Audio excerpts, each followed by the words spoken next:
kuaibisha nikakuaibisha nikanakalisha nikaanza kuuza leo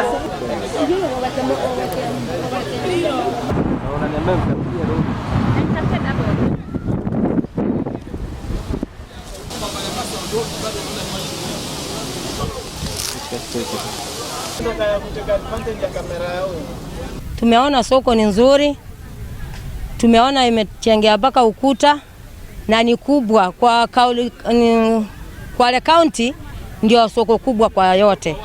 Tulikuwa tunaomba watu wa county watuwekee moram, wakituwekea moram hata watuwekea kesho, sisi tunakuja tunaingia soko, kwa sababu wametuambia tarehe 2 tunaingia, na tunahitaji maendeleo.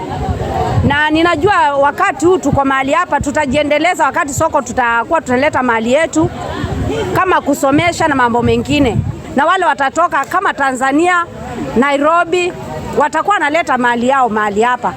Muda mwingi kumekuwa hakuna soko, mara vyakula vinatoka ngambo hii vinavuka, ndipo tuanze kungangana navyo tena tukirudisha huku. Lakini mimi nina imani soko hii ikifana, orders zitakuwa zinakuja direct hapa na sisi tutakuwa tunafaidika kuzichukua moja kwa moja. Bila drainage na soko ina waste nyingi, hiyo tutatatizika hapa.